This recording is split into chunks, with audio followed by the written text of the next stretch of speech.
Então, sejam bem-vindos novamente, né? Damos continuidade aqui ao seminário de tese e dissertações do PSTO, trazendo agora a palestra do professor Christian Zanon. Primeiro, gostaria de agradecer, né, ao professor Christian pelas contribuições que foram dadas, né, na avaliação dos trabalhos anteriores e também por nos brindar aqui com uma palestra bastante interessante. Tá? O professor Christian, ele é graduado em Psicologia pela Universidade Federal de Santa Maria, é mestre, doutor e pós-doutor em Psicologia pela Universidade Federal do Rio Grande do Sul.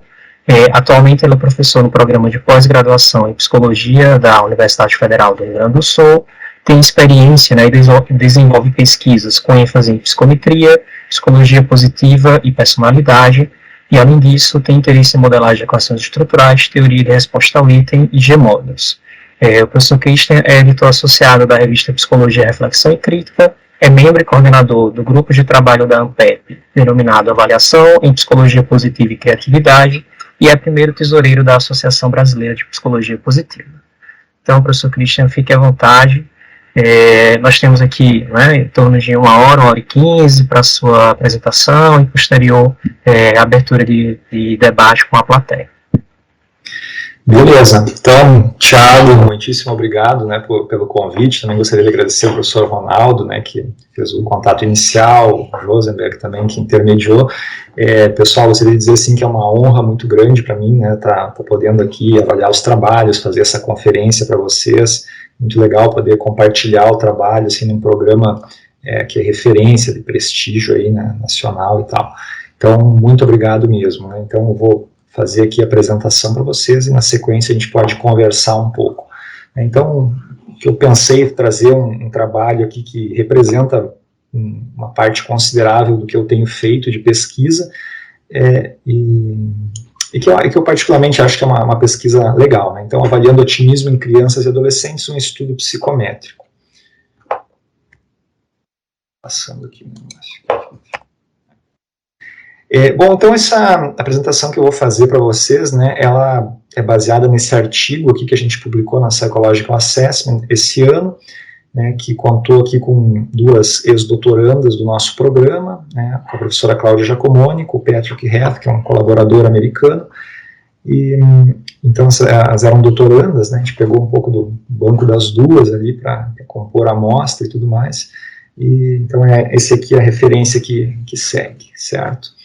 Então, quando a gente fala de otimismo, né, o que exatamente vem a ser o otimismo?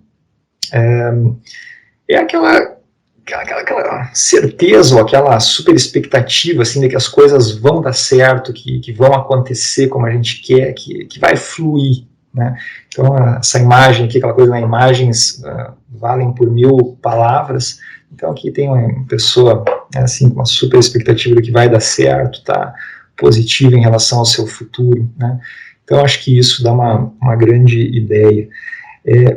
O que a minha pesquisa, né, talvez traga de diferencial é possível avaliar realmente, né, com evidências de validade e fidedignidade, o otimismo, que é essa expectativa futura, né, que as coisas vão dar certo em crianças e adolescentes, e aí então em crianças pequenas, tipo 5 anos, que estão se alfabetizando, é possível fazer isso. Então essa é talvez a pesquisa que mais norteia esse trabalho, certo?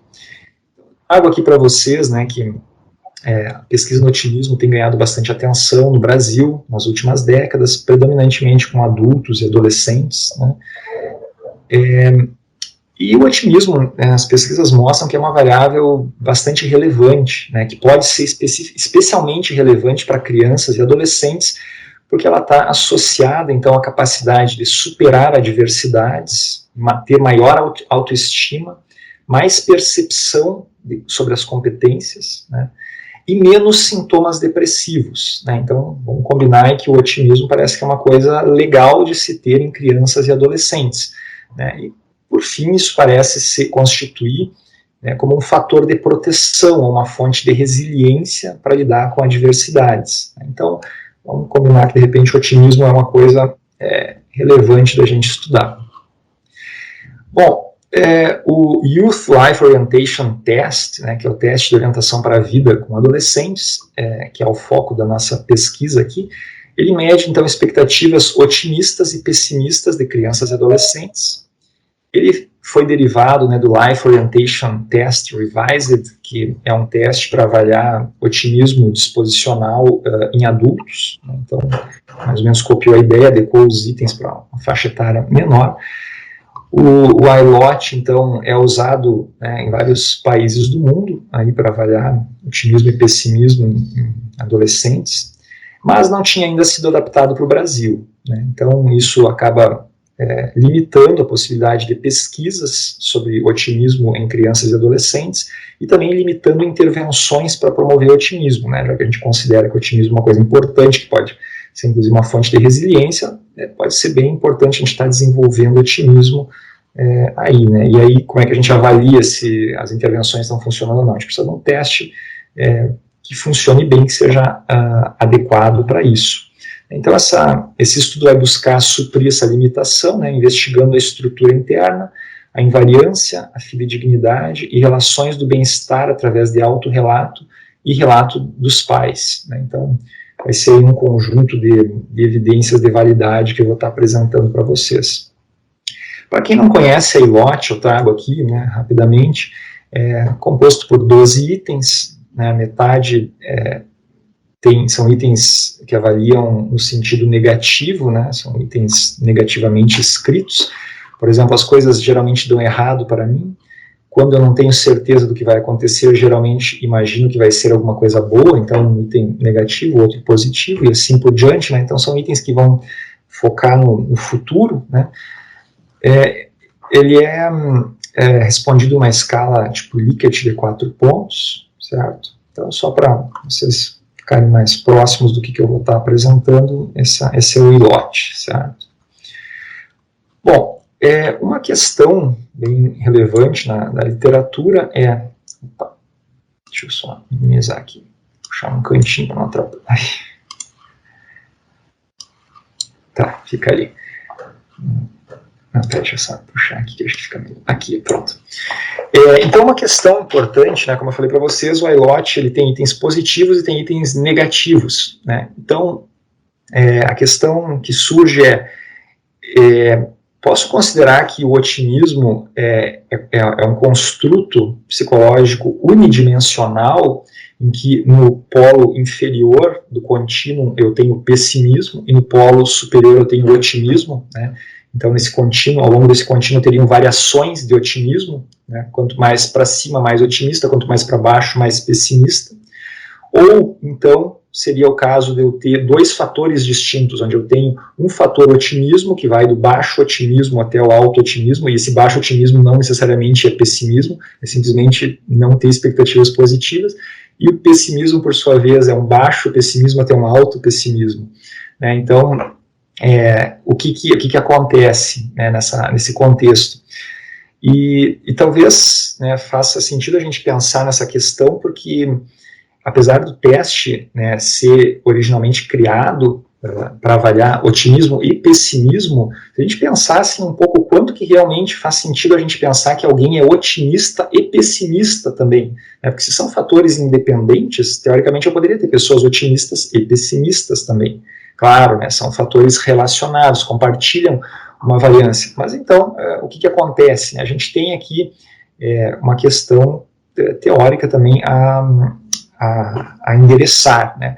E aí surge, né, a possibilidade, realmente são dois fatores, né, se a gente for considerar que são, ou simplesmente é um artefato metodológico em que onde eu tenho itens negativos com maior intercorrelação, eu acabo tendo um fator, né, por conta, né, dessa questão metodológica de usar itens negativos e itens positivos, ou realmente são dois construtos psicológicos genuínos. Né?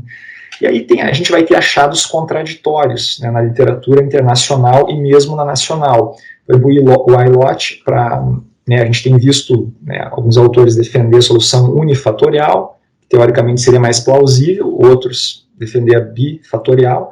E mesmo no Brasil, aqui com a LOT-R, né, que é aquele teste para adultos, a gente também tem estudos contraditórios, né, que mostram que pode ser unidimensional ou bidimensional, certo? Então a gente tem realmente uma questão aí que a gente tenta endereçar.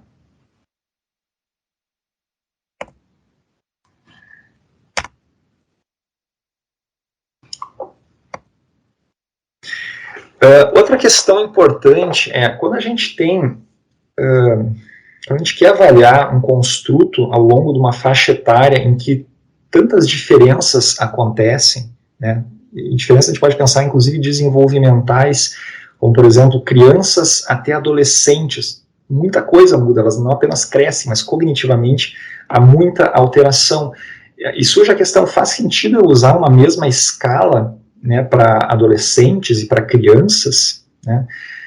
Então, isso é uma questão importante, porque desemboca em outra questão, que é a escala ela vai ser percebida de forma idêntica para crianças e adolescentes de diferentes idades? E ainda um ponto mais adiante, é possível comparar as crianças e adolescentes usando a mesma escala? Então vejam que muitas vezes a gente pode ser tentado a dizer que sim, né, mas na psicometria a gente tem estudado bastante, né, um procedimento que surgiu há algum tempo já, que é a invariância da medida. Que se eu quero, né, me assegurar que a escala funciona de forma diferente, né, para grupos distintos, aqui grupos distintos vão pensar adolescentes e crianças, né, ao longo do desenvolvimento, eu preciso ter evidências disso. Né, não basta eu fechar os olhos e achar que dá, né, fazer um teste T, uma nova. Né, então a gente tem visto aí que a gente precisa apresentar evidências, né? Por quê? Porque tem mudanças desenvolvimentais importantes na própria habilidade de leitura, né? Vamos comparar um adolescente de 16 anos com uma criança de 5 ou 6 anos que recém está aprendendo a ler, é gritante a diferença.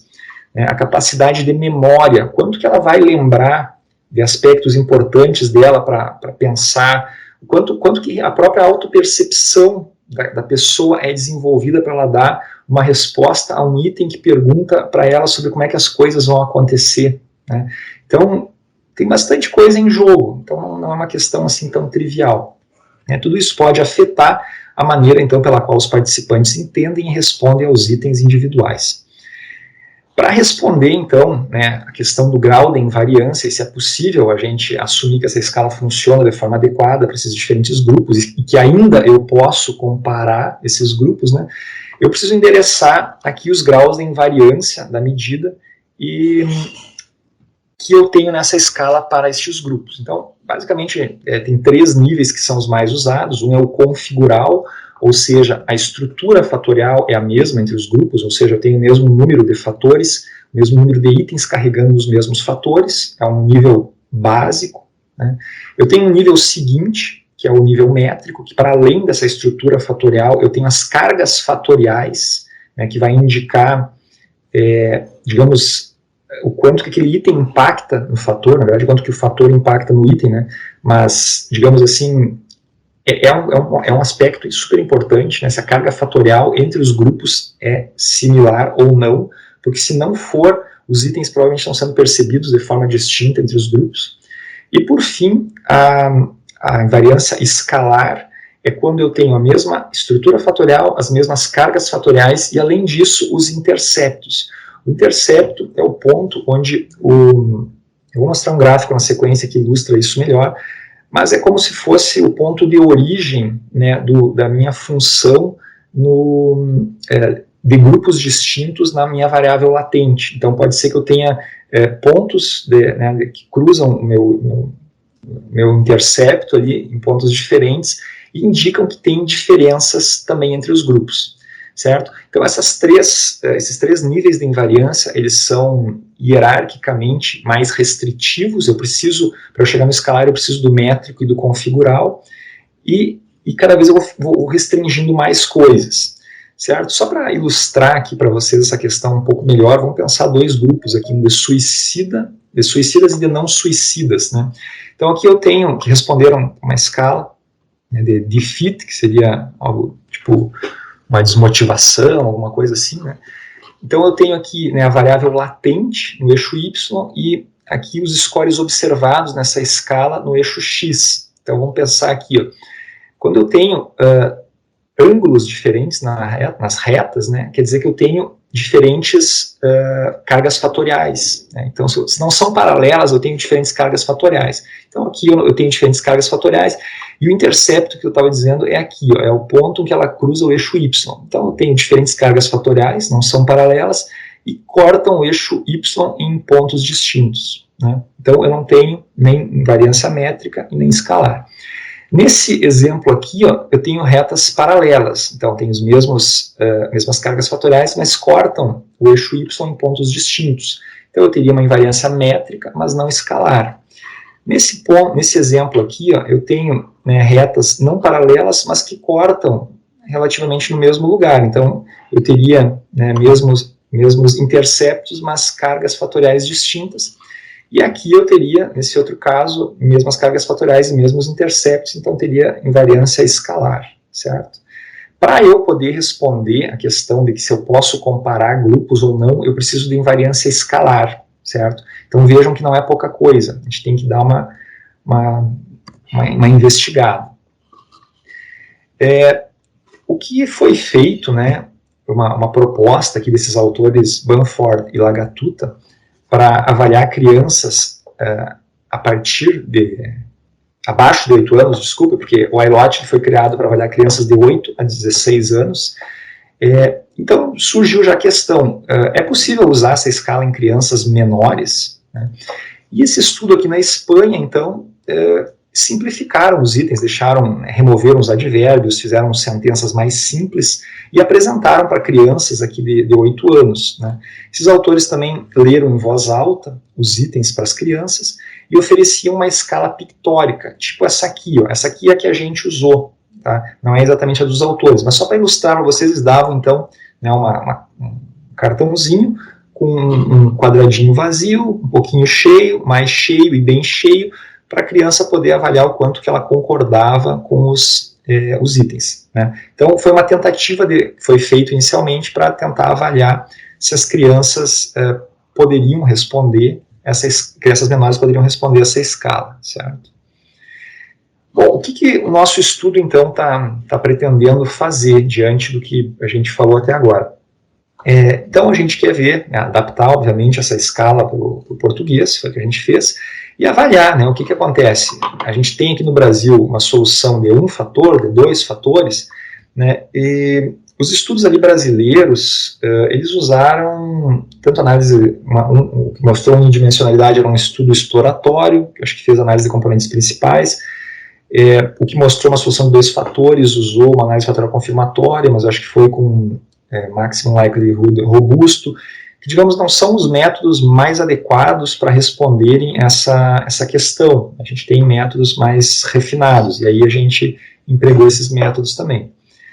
Além disso, né, a gente endereçou a questão da invariância, da medida entre grupos, né? Então a gente pegou um grupo de 5 a 7 anos, outro grupo de 8 a 10, outro grupo de 11 a 13, outro de 14 a 16, e avaliou, né, a invariância ao longo desses grupos. Por fim, a gente compara as médias latentes das variáveis, porque vou contar para vocês que a gente conseguiu ter um alto nível de invariância. Mas isso são cenas para os próximos capítulos. E também a gente avaliou aqui a associação da iLOT com bem-estar subjetivo, né, pensando numa perspectiva de evidência de validade convergente. A gente espera que crianças e adolescentes mais otimistas também sejam mais felizes, satisfeitos com suas vidas, vivenciem mais afetos positivos e menos afetos negativos. Por fim, a gente comparou aqui autorrelatos, né, de otimismo e pessimismo com heterorrelato dos pais, certo? Hipóteses. Então, a gente esperava, né, que a iLOT apresentasse uma estrutura de 2 fatores, apesar da gente imaginar que não seria muito teoricamente plausível isso, né, pensando naquela coisa, é possível ter pessoas otimistas e pessimistas ao mesmo tempo, né, ou a questão é meramente metodológica para usar itens negativos e itens positivos. Uma segunda hipótese foi a iLOT demonstrará fidedignidade adequada.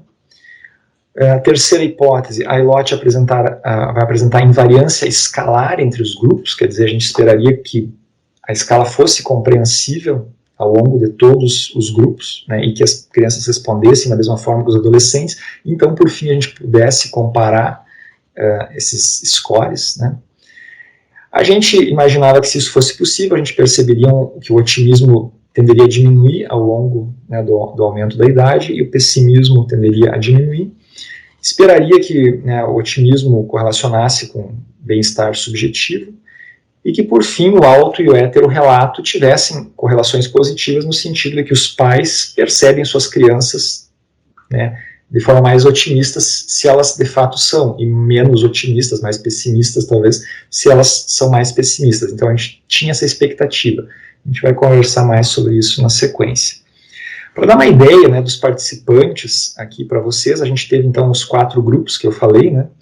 No grupo 1 a gente tinha 266 participantes, que era de 5 a 7 anos. O grupo 2 a gente tinha 246, o grupo 3, 211, o grupo 4, 253. Uma coisa interessante dessa amostra, vocês podem ver, é que a gente tem mais ou menos 50%, algo próximo, não foge muito, de meninos e meninas, né? Então, vocês forem ver aqui também a parte já da escola, serem provindos da escola pública ou privada, que já tem uma discrepância um pouco maior, mas o fato, né, da gente conseguir N's relativamente próximos, né, e a composição de meninos e meninas parecidos, nos dá um certo conforto de que a gente tem grupos, digamos, equivalentes, em termos de tamanho e de sexo, né? Então isso já é uma coisa que é legal, que às vezes é difícil a gente conseguir em pesquisas, a gente tem feito mais ultimamente aí de coletas online. Aqui algumas características dos pais, né? A gente tem um N bem menor, né? 69 mães e 66 pais no grupo 1, 56 e 41 no grupo 2, 28 no grupo 3, então vejam que aqui o grupo é bem menor do que nesses aqui, né, só 8 pais, né, então isso aqui reduziu muito o nosso poder, a gente acabou nem incluindo isso, né, e no grupo 4 aqui a gente tinha um pouco mais de mães e um pouco menos de pais, né, então a gente vai discutir também as implicações disso na sequência. Bom, em termos de procedimentos, o que a gente fez aqui, só para contar para vocês, né, a gente pegou os itens, né, pensando em procedimentos de adaptação da escala, de forma geral, a gente seguiu lá todas, né, as recomendações da International Test Commission, né, foi adaptado, os itens foram traduzidos por juízes independentes, foram feitas adequações semânticas, mantendo o foco não na expressão literal, mas no significado que ela tem, né, fez back translation, tudo foi feito bonitinho. Mas aí, para crianças abaixo de 8 anos, a gente fez umas adequações um pouco maiores, né, porque lembrem que a ideia era que as pessoas, o avaliador leria, e ia ler para as crianças, né? Então, onde tinha eu no item, a gente passou para você, né? O avaliador perguntando, você acha que tal coisa? Então, a gente também fez aqui adaptações no sentido de remover algumas palavras, né? Geralmente, sempre, alguns advérbios que deixam um item mais longo, mais complexo, porque crianças menores vão ter menos, digamos, recursos para processar todas essas informações, a gente tentou simplificar, né? Em itens que diziam eu não espero, ou eu espero, eu não acredito, a gente passou simplesmente para você acha, você não acha.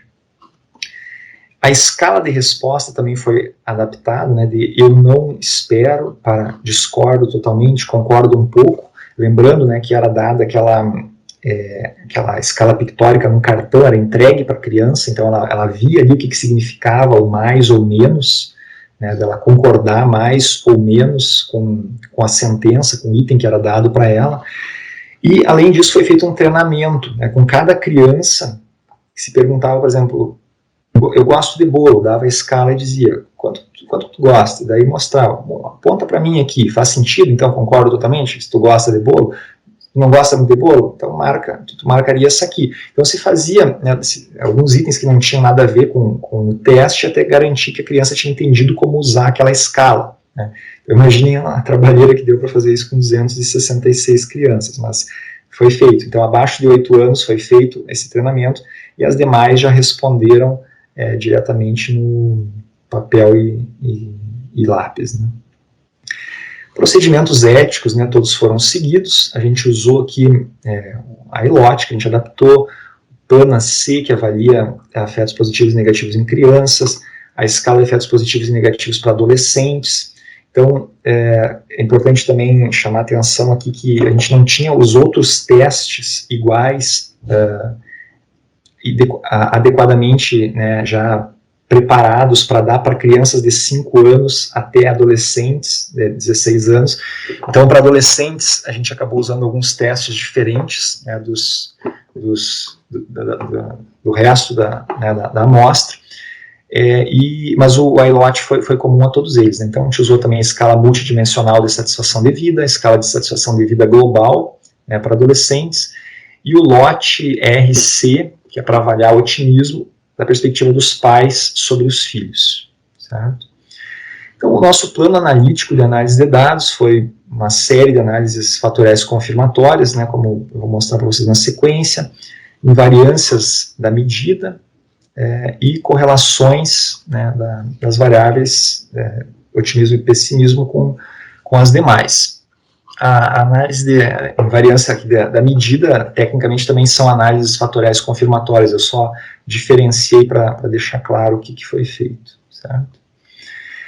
Então, como eu falei para vocês, né, naquele início a gente tinha a questão de a iLOT segue uma solução unidimensional, né, que seria representado por esse modelo 1 aqui, né, onde eu tenho todos os itens carregando num fator de otimismo, ou não, né, eu tenho aqui 6 itens avaliando otimismo e 6 itens avaliando pessimismo. Então, isso era a nossa questão original. A gente submeteu o artigo, o revisor falou, bom, se vocês não estão certos, só esses 2 modelos não dão conta, vocês precisam fazer modelos adicionais, né? Então isso aí exigiu que a gente voltasse ali, estudasse modelos que dão conta, né, de controlar vieses de efeito, né? E aí a gente acabou implementando esses modelos também. Então a gente estudou outros modelos adicionais, que era, de fato, incorporar a questão dos efeitos dos itens positivos e negativos, né, no modelo. Então eu teria aqui, né, um modelo 3A, um modelo em que eu tenho todos os itens carregando no meu fator otimismo, então eu tenho um fatorzão de otimismo, e para além disso eu vou estimar o que sobra de efeito, de variância, né, para esse fator composto aqui por itens negativos, que é esse aqui, e também para itens positivos, e além disso vou estimar a relação, né, do efeito dos itens negativos com os efeitos dos itens positivos. Então esse é um modelo multitraço, multimétodo, em que eu estimo traço e também o método que eu estou considerando usar itens positivos e negativos para avaliar o mesmo efeito, né? Então eu estou incorporando essa possibilidade metodológica. Um outro, né, modelo, considerando que esse modelo aqui muitas vezes não converge, aconteceu, né, com a gente, né, é não estimar a relação entre o efeito de itens negativos e positivos, então que é representado por esse modelo 3B. Novamente, eu vou ter um fatorzão otimismo e vejo o que sobra, né, de variância desses itens para esses outros 2 fatores, então eu tenho a possibilidade de avaliar se tem realmente um efeito aí de itens negativos e positivos. Só que esse modelo aqui também muitas vezes ele equivaleria a um bifactor, né, mas ele muitas vezes também não converge. E também aconteceu isso com a gente, por isso a gente avaliou aqui outros modelos, que é o 4A, onde eu tenho um fator, né, de otimismo e estimo apenas o fator de itens negativos, representados aqui, né, aqui. O 4B, que é estimar o otimismo e estimar aqui apenas o fator de itens positivos, né, então isso aqui é mais fácil de ser estimado, não dá tanto problema na hora das estimações, né. E além disso, né, mas isso aqui também às vezes não funciona, então a gente optou também por estimar o efeito de método controlando os erros, né, entre os itens. Então a gente estimou aqui entre os itens positivos os erros de todos com todos, esse modelo 5A, e os erros de todos com todos no modelo 5B, certo? A gente pode conversar mais na sequência, se vocês tiverem dúvidas, questões. Estou só controlando o tempo aqui para não estourar. Bom, o que mais que a gente pensou no plano de análise? Então, como eu falei para vocês, a gente usou o Weighted Least Squares Mean Variance, né, que é um estimador que que é adequado para itens categóricos, né, que eu mostrei para vocês a escala, ela continha 4 pontos, que muitas vezes não segue uma distribuição normal, então esse método aqui, ele não assume distribuição normal e é adequado para esse tipo de escala.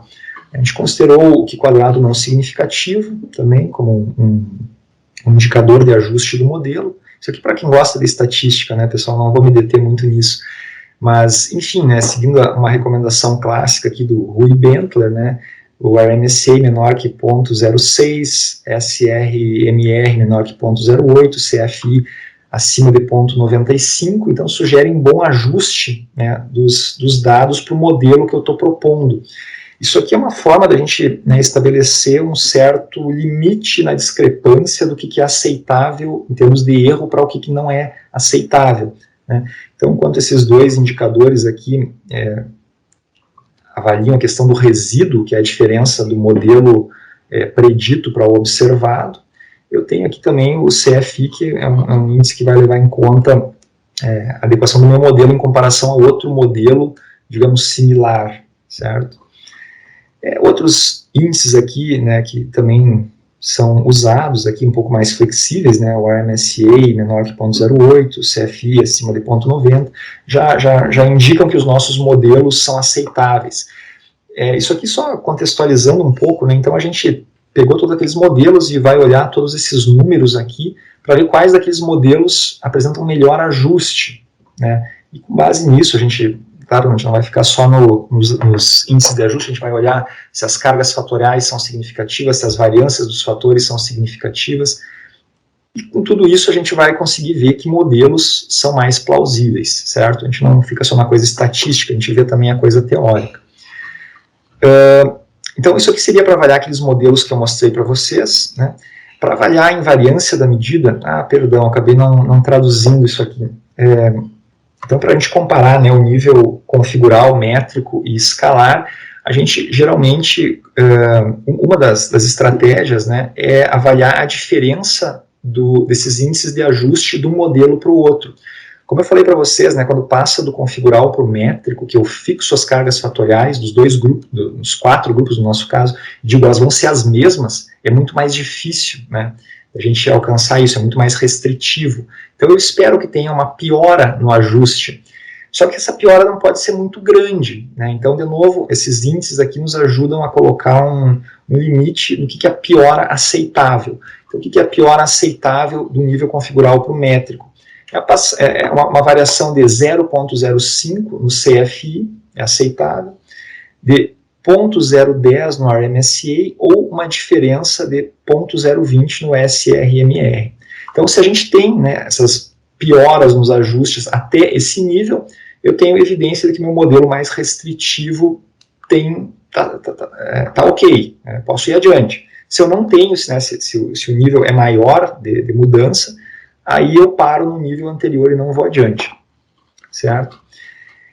Diferenças, agora pensando, tive o métrico, agora do métrico para o escalar, né? Então a recomendação do Shen aqui é uma diferença de modelos de 0,005 no CFI, né, complementada por uma diferença de 0,10 no RMSA, ou uma diferença de 0,05 no SRMR.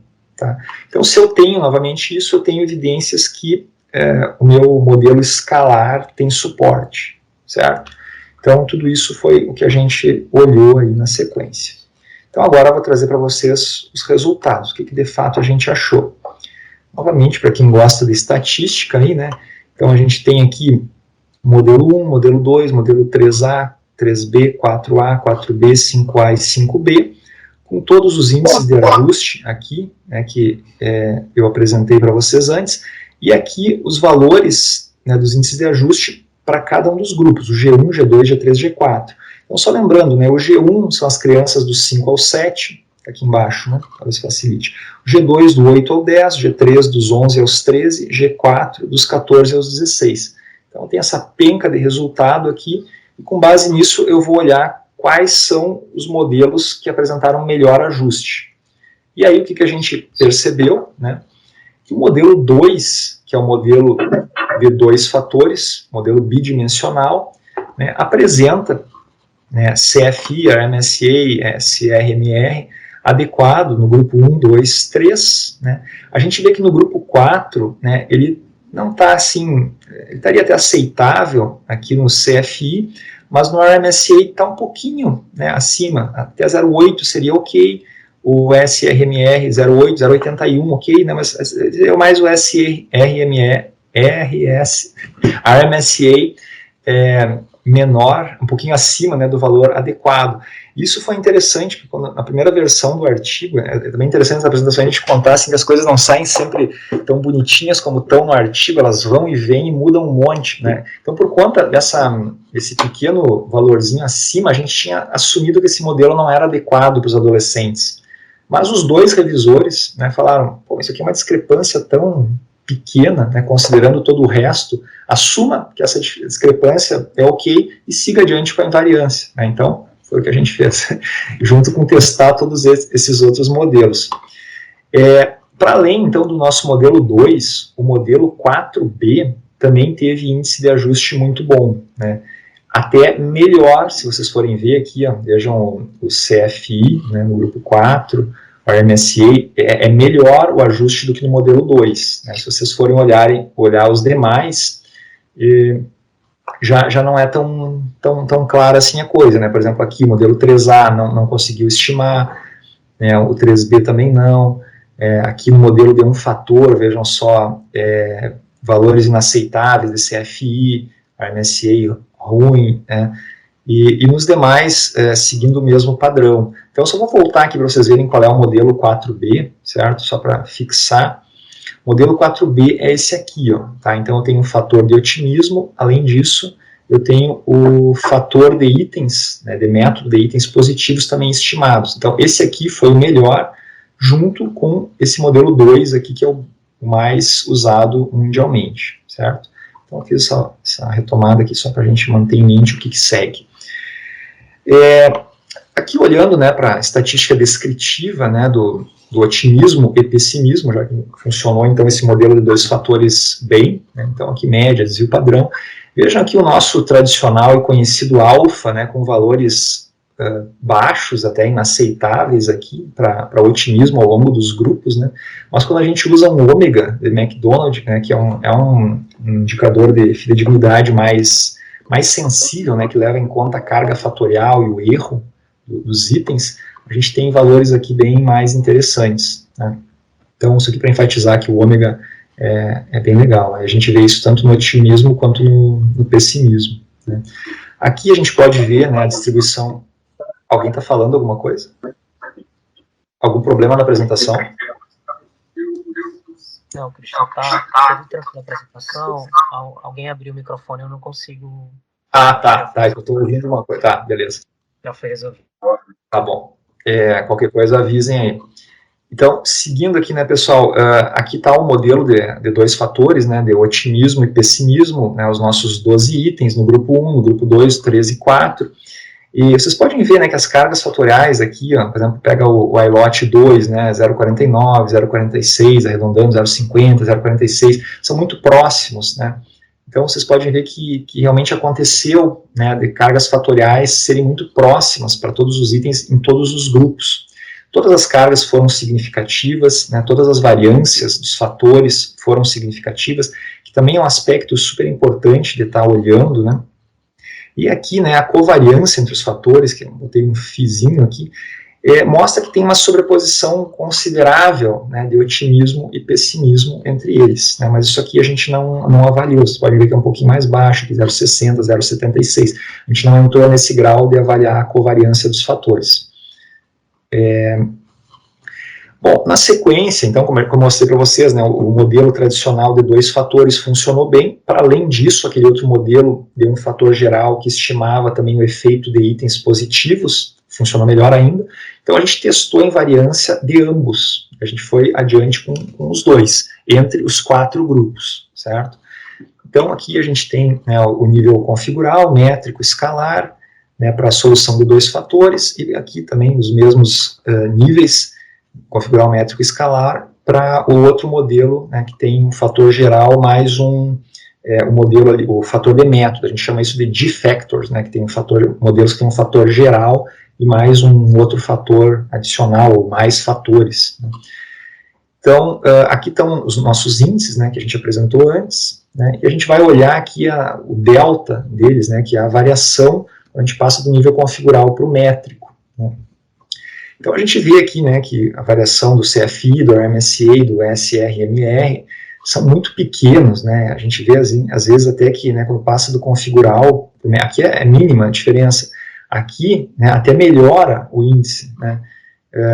Aqui muito pequena, né, e aqui também melhora quando passa do nível métrico para o escalar. Então, assim, o modelo de 2 fatores funcionou bonitinho, né, foi legal. O nosso outro modelo aqui, outro G-factor, né, que então tinha um fator geral mais o outro fator de método, né, de itens positivos, já não foi tão bom, né. Então ele apresentou aqui, eu consegui chegar num nível métrico, né, testei o modelo configural, foi ok, quando passou para o métrico, né, também foi ok, mas quando eu fui já para o escalar, não, né. Então aqui tem uma discrepância grande no CFI e tal. Então a gente considerou que não é adequado, ele não teria invariância escalar, né, que seria aquela invariância máxima que me permitiria comparar os grupos. Então, né, como a gente já tinha uma expectativa de que esse fator de essa solução de 2 fatores era mais adequada, a gente acabou assumindo por uma questão teórica e também, né, com base nos resultados aqui, de que esse modelo aqui era o mais adequado para esse conjunto, né, de participantes, que é dos 5 aos 16 anos. Vou só abrir um pouquinho. Bom, como então a gente viu que a medida funcionava de forma idêntica para eles, no sentido de perceberem os itens, né, de forma similar entre os grupos, mas também de responderem aos itens de forma similar, ou seja, invariância escalar para esse modelo de 2 fatores, a gente chegou à conclusão, beleza, então a gente pode comparar as médias, né, desses fatores e avaliar o que acontece, quem que é mais alto em otimismo, quem que é mais alto em pessimismo. De novo, se eu não tivesse esse nível de invariância, não faria sentido eu fazer comparações, porque outros vieses poderiam estar impactando nos valores ali das médias, né? E aí a consequência seria a tomada de decisão, né, mal fundamentada, certo? Mas enfim, apresentamos aqui as evidências adequadas para isso. Então, o que eu fiz aqui? Né? Eu coloquei o grupo 1, que é o dos 5 ao 7, fixei eles, né, com média latente 0, né, tanto no otimismo quanto no pessimismo, para ver o que acontece nos outros, né? E aí os outros, né, então a quadradinho vermelho aqui é o pessimismo, o azul é o otimismo. Então, o que a gente viu aqui, ó, do grupo 1 para o grupo 2, aumentou um pouquinho o pessimismo, essa diferença foi estatisticamente significativa. Aumentou aqui para o grupo 3 também, isso aqui também foi estatisticamente significativo, e do 3 para o 4 aumentou um pouquinho, mas esse aumento não foi estatisticamente significativo, né? A gente teve que fazer alterações na análise, no tipo de fixar o grupo 2 e o grupo 3 como 0, para avaliar se a diferença era significativa ou não. Então isso aqui deu um certo trabalho para fazer tudo isso, mas foi super divertido.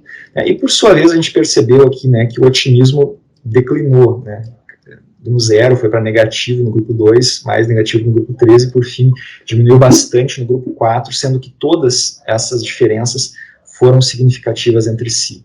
Então a gente tem evidência aqui para mostrar que ao longo, né, desse período de desenvolvimento aumentou o pessimismo e diminuiu o otimismo das crianças.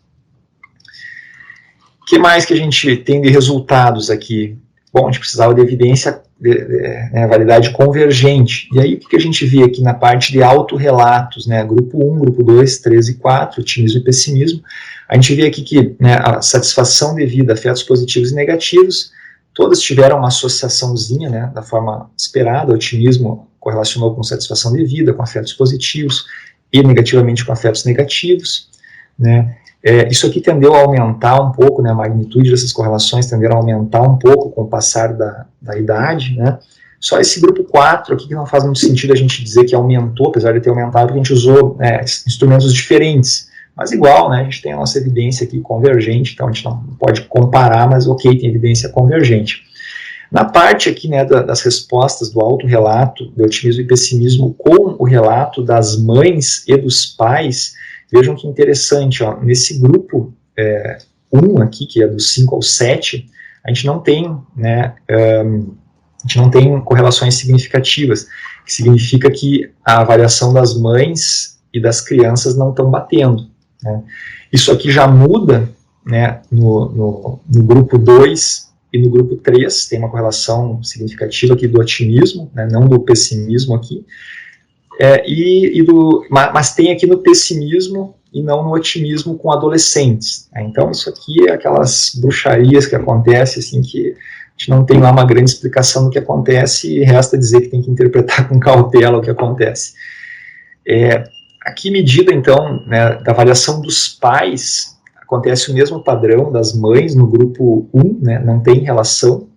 No grupo 2, uma relação muito pequena, né, mas a gente tinha um pouco menos de poder aqui. No grupo 3 a gente nem incluiu, porque tinha muito pouco participante, então muito pouco poder. E no grupo 4 tinha um poder pequeno, mas então acabou que a gente não...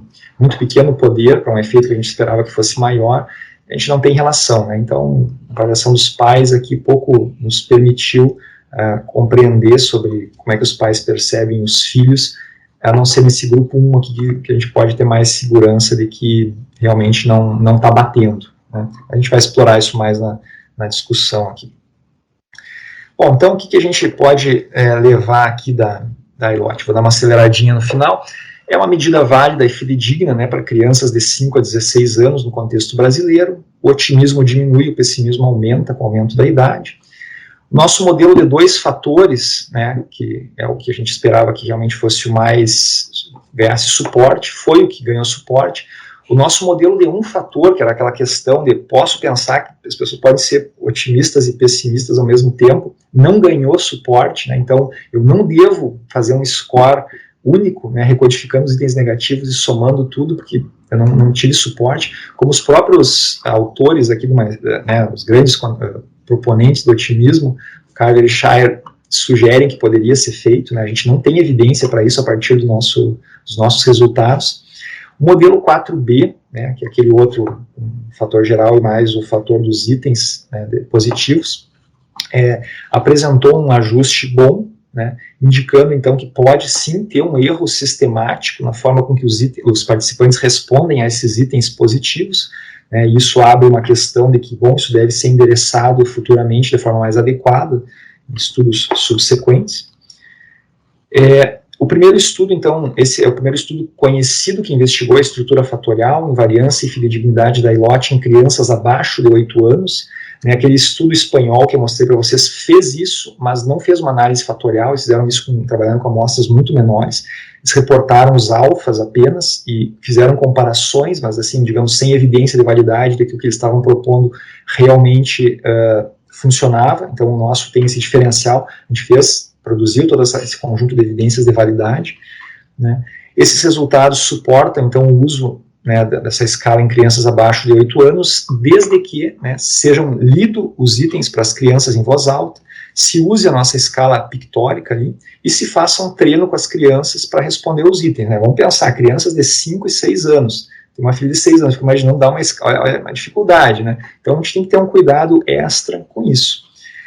A invariância, né, que a gente obteve escalar, que é uma variância alta, né, nos indica então que os grupos, né, provavelmente estão percebendo e respondendo aos itens de forma similar. Isso permitiu a gente ir adiante e avaliar, né, toda a questão ali do aumento e diminuição de otimismo e pessimismo.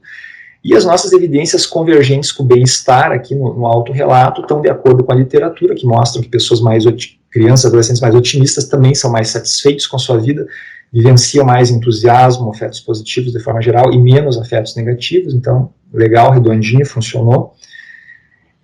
As evidências convergentes, né, baseadas nas respostas das crianças com os pais, devem ser interpretadas com cautela, né, porque a gente teve algumas correlações não significativas com as mães, quer dizer, teve com as mães, mas não com os pais, né. Então o que acontece? Será que as mães percebem melhor que os pais? Poderia ser que sim, né, poderia ser uma hipótese. A gente também, né, poderia aqui já tem um pouco mais de segurança para dizer que a percepção dos pais e das mães em crianças mais novas não é muito adequada em relação, né, ao otimismo e pessimismo. Isso foi relatado aqui nesse estudo espanhol, né, inclusive que os autores dizem que os pais têm uma tendência a avaliar mais positivamente os seus filhos, achar que eles são mais otimistas do que de fato eles são, né? Então os autores, foi legal que eles perceberam isso. E algumas limitações do nosso estudo, né, é a amostra de conveniência que foi selecionado, né, as meninas foram lá nas escolas que elas conseguiram para coletar dados. Infelizmente a gente teve poucos pais que responderam, né, teve baixa adesão. Os adolescentes responderam a medidas distintas de bem-estar, e a gente não teve aqui uma medida de teste e reteste, né, para avaliar a estabilidade dos scores ao longo do tempo. Então isso também é uma coisinha que a gente poderia ter caprichado.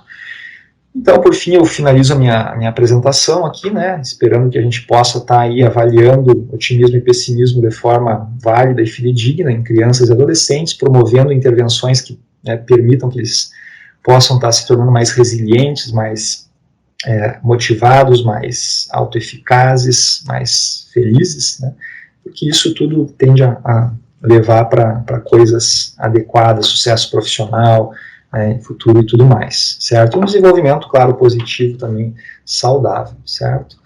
Então, aqui está a referência do nosso artigo, né? E aqui está meu contato, caso alguém queira escrever, pedir a escala está no artigo, caso vocês queiram, né? E, enfim, eu compartilho na sequência, mas, enfim, aqui está o contato e fico aberto aí para questões.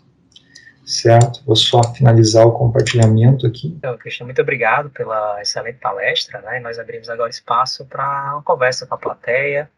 Vejo já que temos aqui pessoas com a mão levantada, e quem mais tiver interesse em fazer um comentário, alguma pergunta, fique à vontade, né, para levantar a mão, e nós vamos aqui passando a palavra de acordo com a ordem. Laros, fique à vontade.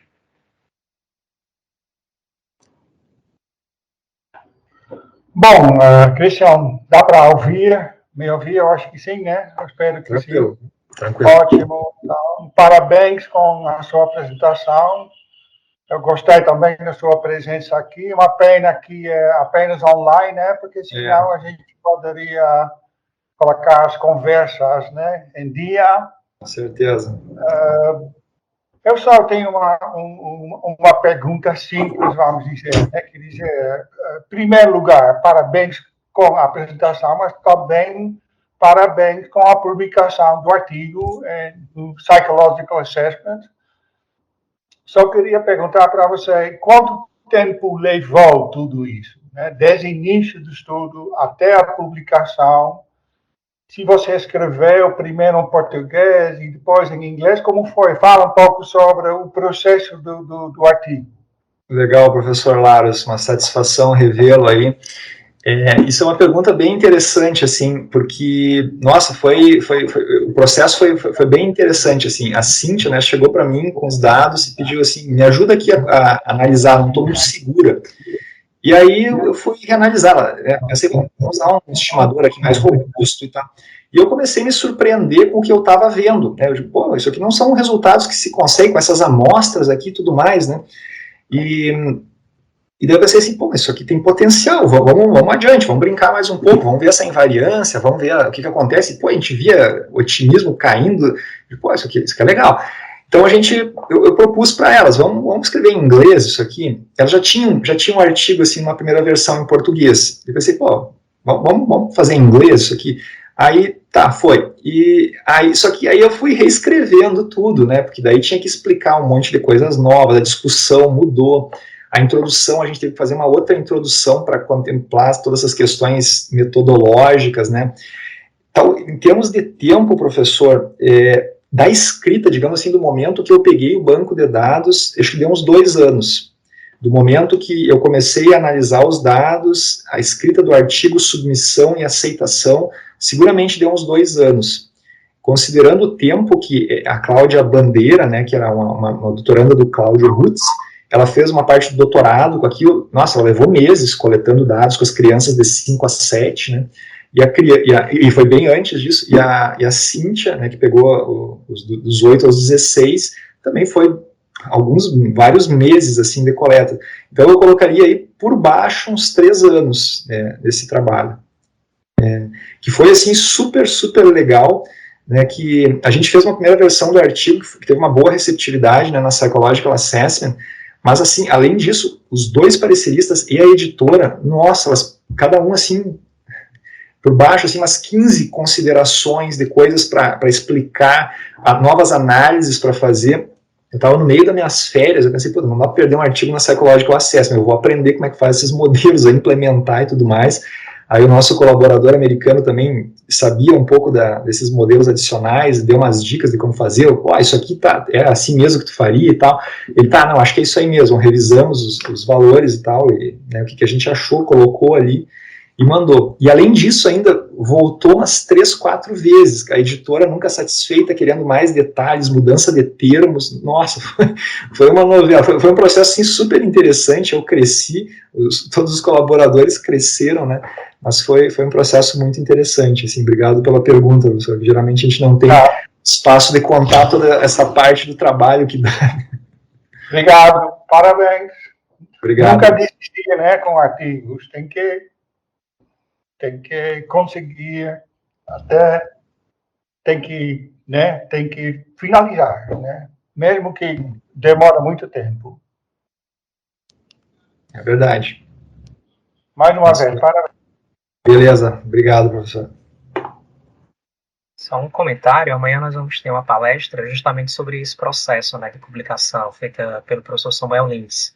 Vai falar um pouco sobre esse percurso, desde pensar a ideia do artigo, até, de fato, publicar e todos os percalços que envolvem nesse processo de publicação. Eu acho que bem coerente com o que você comentou aqui sobre o seu trabalho. Que legal. Nossa, é super importante pensar isso. Rosenberg? Bom, imagino que sou eu, né? Um bom dia a todo mundo aí. Christian, excelente, Christian, a sua visita aqui ao nosso PPG. Ficamos muito felizes, né? Muito boa também a pergunta que o Laros fez, né? Então aí o Christian falou, né? Aí um trâmite de 2 a 3 anos, então é bem isso mesmo, né? É insistir mesmo, né, Christian? Mas, Christian, eu fiquei com uma questão assim, né? Você trouxe os modelos, e sim, né? Super parabéns aí pelo artigo também. E aí eu fiquei pensando o seguinte só, né? Você trouxe aí os modelos alternativos, né? Inclusive quando você estava apresentando, né? Eu pensei no modelo B-Factor mesmo, né? Para testar. E aí achei interessante, aí você trouxe, acho que os modelos 5B, 5A, 4A, né? Que são modelos com os erros associados, né? Então, teve lá os itens positivos com os erros associados e teve outro modelo alternativo com os erros dos itens negativos associados. E aí, eu queria saber se... Bom, aí você justificou dizendo falando em possíveis erros sistemáticos nas respostas, né? Mas aí eu queria saber se teve alguma cobrança por parte dos editores para um embasamento teórico, porque só os itens positivos, os erros dos itens positivos correlacionados e porque apenas os erros dos itens negativos associados, positivos e negativos, né? E aí foi mais um artifício metodológico mesmo, ou vocês encontraram um suporte teórico para isso? Ótima pergunta, Rosenberg. Muito obrigado aí pela pergunta, por toda a tua fala. Isso é uma ótima questão, porque, na verdade, um dos revisores, né, sugeriu que a gente fizesse multitraço, multimétodo, e ele sugeriu um monte de coisa.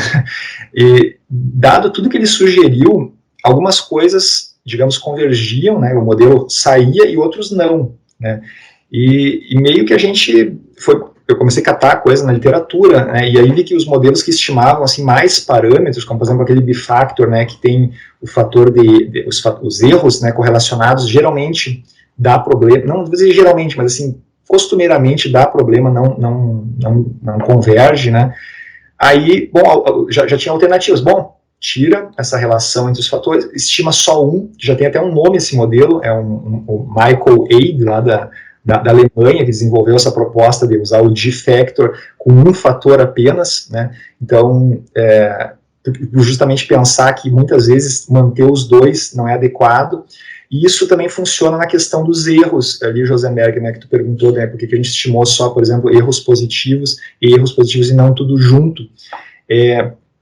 Bom, primeiro, tinha os itens ali, né, os erros, né, dos itens positivos e negativos, grande parte eram erros, né, que estavam estatisticamente significativos, então não eram, assim, aleatório, longe disso, né, mas também quando se estimava tudo junto, não convergia, né, então a gente, agora não lembro se a gente chegou a explicar isso, né, no modelo, né, do porquê que a gente usou e quando que convergiu ou não, um pouco a gente explicou, mas no próprio artigo a gente diz, né, que então usar aquele modelo semelhante ao bifactor, mas usar apenas um e ou só o artefato dos itens positivos ou negativos, era já na literatura previsto, né, em várias simulações, que é algo que é mais plausível, né, de estar fazendo, porque converge em mais estudos. Então, se funciona em algum, beleza, dá para ir adiante. Mas como a gente tinha 4 amostras, né, às vezes não convergia em uma. Né, então, e aí a gente optou por ficar com modelos que convergiam em todas. E aí apresentou isso. Além disso, né, Josenberg, um dos revisores perguntou por que a gente não comparou meninos e meninas também. E eu fiz tudo isso, assim, nossa, foi meses de trabalho. Só que daí a amostra era bem menor, né, 250, ok, mas agora 100 e poucos, bem menos robusto para comparar meninos e meninas dentro de cada grupo. Aí foi bagunçada a coisa. Eu mandei na carta, né, explicando tudo isso, todos os modelos testados entre meninos e meninas em cada grupo.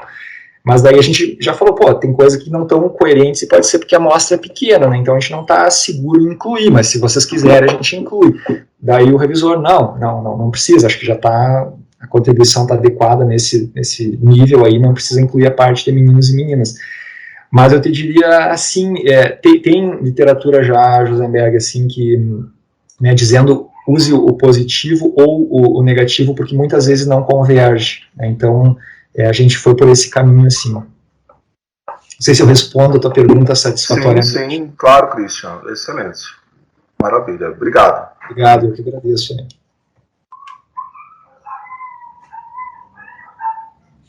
Só alguém mais tem alguma pergunta?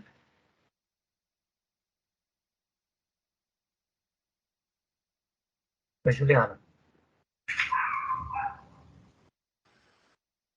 Eu não tenho uma pergunta, Christian, quero só parabenizar mesmo pelo seu trabalho, né? Eu acho que a pergunta que o Laros fez ilustra muito bem, então quero só reforçar, porque eu acho que esse aspecto é uma grande aprendizagem para todo mundo que está aqui, né? Para saber desse bastidor, apesar do Samuel vir falar mais sobre isso amanhã, mas é super importante quando um colega que consegue fazer uma publicação, né?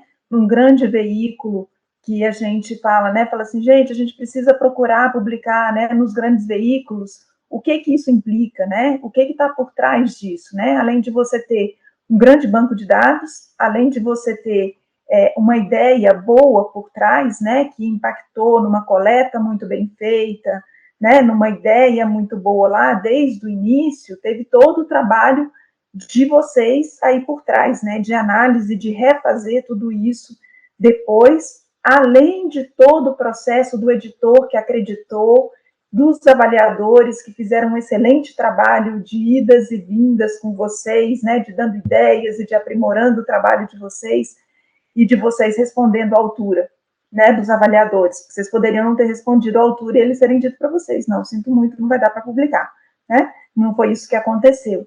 Né? E o quanto que a gente aprende com esse processo, né? O quanto que a gente vai aprimorando o nosso trabalho, né? Isso que eu estava comentando no início do dia de hoje, né? Desse aprendizado contínuo que a gente tem ao receber um feedback, né, de um alerta que um avaliador dá, de olha para isso, olha para aquilo, né, o quanto que a gente realmente pode aprender com esses comentários que os avaliadores dão para a gente, né.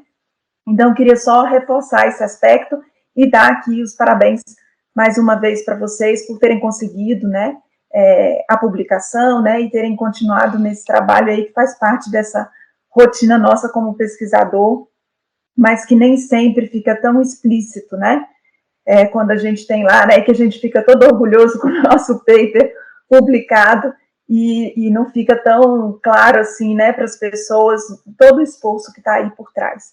Então, queria só parabenizar e reforçar aí todo esse trabalho aí que está por trás do que vocês fizeram, além, assim, do tema que eu achei super relevante, né? A gente fica falando das medidas, para que serve essa coisa de invariância, que agora parece que está na moda, né? Toda vez que a gente faz uma fatorial, aí fala assim, mas aí você não vai fazer invariância entre grupos? Aí fica assim, tá, vou fazer, tenho aqui 2 grupos, então vamos fazer, né? Mas aí, assim, para que isso, né? Qual que é? Para que eu estou fazendo invariância? Aí você mostra no final, né, a comparação dos grupos, qual o impacto disso, né, e principalmente quando a gente está falando aí de crianças e adolescentes, né, qual que é o impacto disso, de um tema tão relevante para esse público também, né, e a relevância da gente ter medidas válidas e confiáveis, e por que é que a gente precisa investir tanto nesse trabalho de medidas, que eu acho que é um aspecto que a gente reforça muito no nosso programa, né, a gente tem um programa que tem como pano de fundo as medidas, né, que tem como uma base forte também o aspecto de medidas para a gente poder estudar fenômenos sociais e organizacionais. Então, esse é um aspecto que a gente prima muito, porque a gente sabe que sem boas medidas a gente fica capenga nas nossas conclusões, né? Então, a gente reforça muito isso no nosso programa, e eu queria só aproveitar essa oportunidade também para reforçar isso. Muito obrigada, Christian. Nossa, eu que agradeço, Juliana. É um prazer estar aí, assim, acho que concordo totalmente com o que tu está dizendo, assim, né. No nosso programa também a gente tem tentado cuidar bastante para essa coisa da medida, né, quão importante isso é para os resultados que a gente está obtendo. E sim, assim, eu diria, nossa, tem que ter persistência, porque vem aqueles comentários, assim, que tu pensa, nossa, realmente, eu quero isso, eu quero o suficiente, é tanta coisa, tanto trabalho. E aí, nossa, fecha os olhos, vamos lá, vai dar, e segue, e vai, e esse é o caminho. Acho que talvez a gente tenha que ter bastante garra para não desistir frente à quantidade de comentários que às vezes podem parecer limitadores para nós, assim. A gente tem que ir adiante, tem que tentar responder, tem que comunicar, né? Por mais difícil que isso possa parecer, mas eu acho que é o caminho, sim. E eu agradeço bastante pela oportunidade aí de estar aí também. Muito obrigado. Obrigado, Christian. E encerramos por aqui. Meio-dia já, né, e voltaremos à tarde às 14 horas. Novamente, muitíssimo obrigado. E até breve. Te agradeço. Até mais, pessoal. Prazer revê-los aí.